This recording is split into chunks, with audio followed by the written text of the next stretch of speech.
여러분 안녕하십니까? 포항 MBC 뉴스데스크입니다. 호미반도 국가해양 생태공원 조성 사업이 기획재정부 예비 타당성 조사 대상 사업에 최종 선정됐습니다. 이에 따라 기재부는 한국개발연구원 등 전문 기관을 선정해 예비 타당성 조사를 수행할 예정이며 그 결과에 따라 사업의 추진 여부가 결정됩니다. 해양생태공원 조성 사업은 포항 호미곶 해양보호구역 일대에 내년부터 2027년까지 5년간 1,666억 원을 들여 해양생태 및 교육 공간을 조성하고 영일만대교 사업 등과 연계해 우리나라 대표 해양산림복합 친수 공간을 확보하는 사업입니다.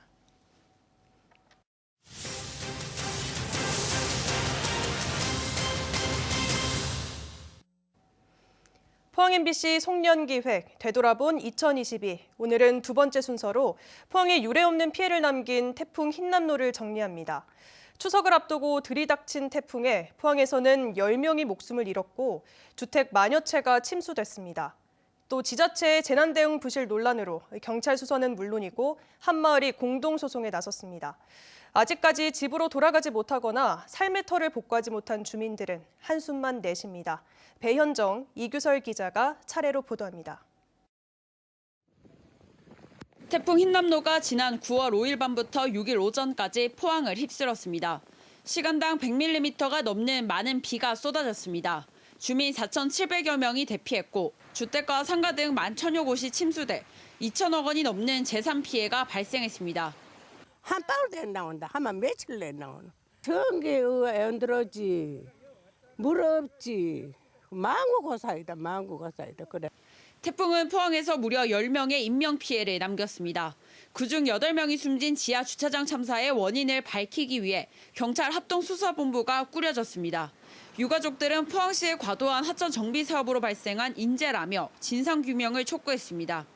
왜 죽었는지 책임자 문책이라도 하려고 나왔습니다. 거기에 합당한 대책을 강구해야 되지 않을까 싶습니다. 소송도 이어졌습니다. 아파트 허가를 위해 용산천 물길을 변경한 포항시와 시행사 시공사를 상대로 용산 1위 주민들이 지난 14일 손해배상 공동소송을 냈습니다. 아이파크 조성 부지를 가로지르는 많아지는 순식간에 사라졌습니다. 그 이유는 포항시가 아파트 부지 조성을 위해 태풍 피해 하루 만인 9월 7일 포항은 특별 재난 지역으로 선포됐습니다. 막대한 복구비가 투입돼 도심과 외곽지의 건물, 도로 제방 등은 대부분 복구가 끝났습니다. 하지만 상당수 주민들에게 태풍 피해 극복은 현재 진행형입니다. 넉 달이 다 되도록 여전히 태풍 트라우마를 겪으며 고통 속에 생활하고 있습니다. 특히 같은 동에 사시는 분 보면은 술 드시면은 뭐 지하에 가서 막 울고 그런 거 보면 마음이 엄청 아프죠. 삼터를 흰남노 이전으로 원상복구하기엔 힘이 붙인다고 말합니다. 이런 건 처음이었기 때문에 그것도 너무 트라우마가 생기고 지금도 제가 몸이 너무 아파요. 이렇게 생각만 해도 머리가 아프고 막 진짜 떨리고 비만 오면 검다고. 태풍 흰남노는 산업계에도 천문학적인 피해를 안겼습니다. 철강공단이 어떻게 재발 방지 대책을 마련하고 있는지 계속해서 이규설 기자가 보도합니다. 지난 1년 가운데 하루를 지울 수 있다면 포항 사람들은 주저없이 2022년 9월 6일을 선택할 겁니다. 냉천 범람으로 포항철강공단은 순식간에 물속에 잠겼고 거대한 포항제철소까지 침수됐습니다. 완전히 침수됐어요. 유압 설비나 이런 것들이 모두 지하에 있거든요. 지하에 있는 물이 다 차고. 결국 쇳물 생산 49년 만에 포항제철소가 멈췄습니다. 생산 차질만 2조 400억 원. 세계 철강사에 기록될 만한 대사건이었습니다. 물바다가 된 포항철강산단에서도 1조 원이 넘는 피해 신고가 접수됐습니다. 하지만 위기가 닥치자 시민들은 강해졌습니다. 복구에 최소 1년은 걸릴 거라는 말이 돌았던 포항제철소 제2열연공장은 침수 100일 만인 지난 15일 재가동됐고 맡은 바 업무에 충실했고 선후배가 서로 믿고 의지하여 만들어낸 결과라고 생각합니다. 400여 철강공단 침수 피해 업체들도 대부분 복구 작업을 마쳤습니다. 포항이 산업위기 선제 대응 지역으로 지정돼 당장 급한 피해 복구비는 돈을 빌려서 마련할 수 있게 됐습니다. 1,100억 규모 되는데 그 1.9% 저리 융자를 받을 수 있으니까 기업들 입장에서는 당장 급한 그 자금난을 해소하는데 상당히 도움이 될 것 같고 하지만 생산 차질과 영업 손실이라는 치명상을 입은 피해 기업들이 건강을 회복하려면 더 많은 지원이 절실한 상황입니다. 재발 방지 대책 마련도 속도를 내고 있습니다. 범람으로 철강공단 침수의 원인이 된 냉천은 내년 초 대대적인 정비에 들어갑니다. 경북도와 포항시는 770억 원을 투입해 물 흐름을 방해한 냉천교와 인덕교의 상판을 더 높이고 교각 간격은 넓힐 계획입니다. 하천 둔치의 운동기구 등은 제거해 통수량을 늘립니다. 내년 4월 달에 공사 발주해서 25년까지 공사를 마무리할 계획입니다. 내년에 오기 전에 그 위험한 부분은 우선 시공할 계획을 갖고 있습니다. 포스코와 현대제철도 자체적으로 차수벽을 추가로 설치해 생산 설비 보호에 나서기로 했습니다. 산업 피해는 심각했고 절망적인 상황도 있었습니다. 우리는 힘을 모았고 극복해 나가고 있습니다. 하지만 시련은 언제나 다시 찾아올 수 있고 우리는 그에 대비해야 합니다. MBC 뉴스 이규설입니다. 울릉도 등 섬 지역 주민의 택배비 부담이 내년부터 대폭 줄어들 것으로 보입니다. 섬 지역 생활 물류비 지원을 위한 신규 예산 65억 원이 지난 24일 국회를 통과한 내년도 정부 예산에 최종 반영됐습니다. 앞서 국민의힘 김병우 국회의원은 지난 11월 대정부 질의에서 섬 지역의 화물 도선료 전액 지원을 요청했고 국민권익위도 지난 5월 택배의 해상 운송 비용 일부를 지원하는 방안 마련을 관계 부처에 제안하기도 했습니다. 경북교육청이 내년부터 일회용 컵 사용을 전면 제한합니다. 경북교육청은 기후위기 시대에 지속가능한 사회를 위해 일회용 컵 없는 생태전환 교육을 실천한다고 밝혔습니다. 이에 따라 교육청이 주관하는 모든 행사와 청사한 에듀카페 등에서 일회용 컵 사용이 제한됩니다. 대구 도시철도 1호선이죠. 경산 하양에서 영천 연장 사업이 기획재정부 예비타당성 조사 대상에 선정됐습니다. 영천의 도시철도 시대가 현실로 다가오며 지역 경제에 시너지 효과가 기대되고 있습니다. 보도에 신병철 기자입니다. 기획재정부는 대구 도시철도 1호선 경산 하양에서 영천 금호까지 연장 사업을 올해 4분기 예비타당성 조사 대상으로 선정했습니다. 1호선 하양역에서 영천 금호까지 5km 구간으로 사업비 2,052억 원 규모입니다. 지난해 7월 고시된 제4차 국가철도망 구축 계획에 포함된 지방광역철도 가운데 가장 먼저 선정됐습니다. 예비 타당성 조사는 기획재정부가 대형 신규 공공투자 사업에 대해 미리 검토하는 제도로 통상 12개월간 이루어집니다. 경제성 평가와 정책성 분석 및 지역 균형 발전 측면 등을 고려하는 종합평가에서 0.5점 이상의 점수를 얻으면 사업 추진이 확정됩니다. 지역의 어떤 그 발전 가능성에 대한 정확한 제시를 하는 것이 굉장히 중요하다고 생각을 하고 또 경상북도하고 같이 또 여러 가지 협조해 가면서 또 차질없이 추진할 수 있도록 하겠습니다. 빠르면 2024년 상반기 예비 타당성 조사를 통과하면 2025년 하반기 기본계획 및 설계를 거쳐 2026년에 착공해 2030년에 개통될 예정입니다. 2025년 말 개장 예정인 경마공원에 대한 대중교통 접근성이 좋아져 이용객 유치에 도움이 될 전망입니다. 2024년 개통 예정인 대창 금호 하이패스 나들목과 연계되면서 기업 유치에도 청신호가 켜지면서 지역 경제에 활력을 불어넣을 것으로 예상됩니다. 그리고 이제 지하철 시대가 열리면 30분에 출퇴근이 가능하기 때문에 되고 있는 좋은 인력들이 우리 영천에 많이 들어오지 않을까.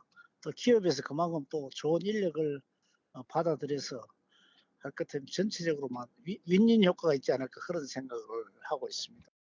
대구 도시철도 1호선이 영천까지 이어지면 광역 경제권인 대구와 경산 영천의 인적 교류와 일자리 창출, 관광 활성화 등을 통해 시너지 효과가 기대됩니다. MBC 뉴스 신병철입니다. 포항지역사회연구소는 포항시 의회가 예산 1억 원을 들여 지진백서를 반복적으로 발간하는 것은 예산 낭비라고 지적했습니다.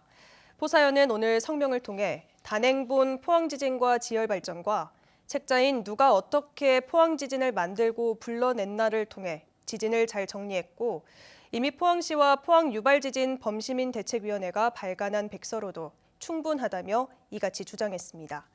이어 세금 1억 원을 낭비하지 말고 도시 규모에 비해 열악한 문화예술 지원 예산으로 재편성하라고 촉구했습니다. 영덕군은 내년부터 3대 이상이 한 집에서 함께 살며 만 80세 이상 노인을 부양하는 지역 주민에게 효도수당을 지급합니다. 효도수당은 설과 추석 명절에 각각 15만 원씩 지급할 예정이며 대상자는 다음 달 14일까지 읍면동에 신청하면 됩니다.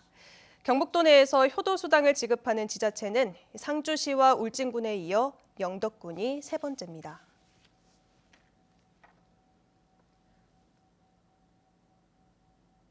내일 아침은 오늘보다 덜 춥겠지만 찬바람의 체감 온도는 영하 5도 안팎까지 떨어지겠습니다. 경북 동해안 전역에 사흘째 건조특보가 발효 중입니다. 화재 사고에 주의해 주시기 바랍니다. 조주경 기상캐스터입니다. 벌써 올해도 닷새가 남지 않았습니다. 건강하게 마무리해 주셨으면 좋겠습니다. 오늘 아침에도 영하 2도 선으로 시작하면서 많이 추우셨을 것 같은데요. 한낮에는 기온이 어제보다 오르면서 평년 이맘때 기온을 회복했습니다. 내일 아침에는 오늘보다는 덜 춥겠지만 찬바람의 체감 온도는 영하권으로 시작하겠고요. 한낮 기온은 5도 선에 머물겠습니다. 연일 메마른 날씨가 이어지고 있습니다. 경북 동해안 전 지역에 사흘째 건조특보가 발효 중입니다. 계속해서 불조심해 주시기 바랍니다. 미세먼지 농도는 보통 수준으로 공기질은 무난하겠습니다. 이어서 자세한 내일 기온 보겠습니다. 내일 아침 기온은 오늘과 비슷하거나 2도에서 5도가량 높게 시작하겠습니다. 아침 기온 경주가 영하 3도, 영덕과 울진 영하 2도, 포항이 0도로 시작하겠고요. 한낮 기온은 영덕이 3도, 포항과 경주, 울진이 5도 선에 머물면서 낮 기온은 오늘보다 2도에서 4도가량 떨어지겠습니다. 울릉도와 독도의 아침 기온은 울릉도 3도, 독도 6도로 시작하겠고요. 한낮 기온은 울릉도 5도, 독도 7도까지 오르겠습니다. 동해의 바다의 물결은 중부 해상에서 최고 3.5m, 남부 해상에서 2.5m로 다소 높게 일겠습니다. 내일 낮부터는 기온이 차츰 내려가겠지만 다가오는 주말에는 날이 반짝 풀릴 전망입니다. 날씨였습니다. 산림청이 기획재정부와 국회 예산 승인을 거쳐 울진의 국립동해안 산불방지센터 건립 사업을 내년부터 본격 추진합니다. 국립동해안 산불방지센터는 360억 원을 들여 산불 재난 대응 통합지휘본부로 조성될 계획인데 설계 용역비 2억 원이 내년 예산에 확보됐습니다. 산림청은 또 산불 피해지 생태 복원과 산림자원 연구시설인 국립산지 생태원도 400억 원을 들여 울진에 조성하기 위해 내년 예산으로 2억 원을 확보했습니다. 포항시는 산업기술 발전에 기여한 2022년 포항시 최고장인 5명을 선정해 증서를 수여했습니다. 선정된 최고장인은 열처리 직종 정용걸, 유병종, 기계생산관리 직종 성송근, 제과 제빵 직종 황일식, 미용 직종 은현주 씨입니다. 최고장인에 뽑히면 3년간 매월 10만 원의 기술 장려금 지급 혜택이 주어집니다.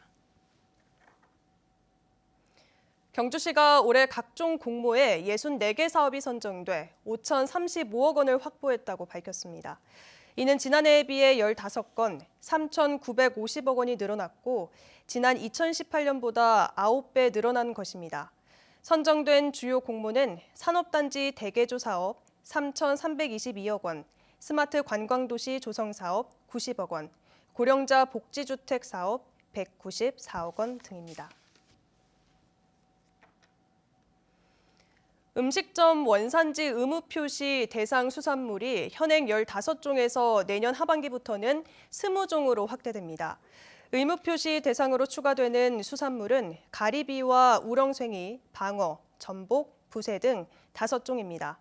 해양수산부는 통상마찰 우려가 있는 수입수산물 중 수입량이 많거나 국산과 외형이 비슷해 원산지 둔갑 가능성이 큰 품종을 중심으로 선정했다고 밝혔습니다.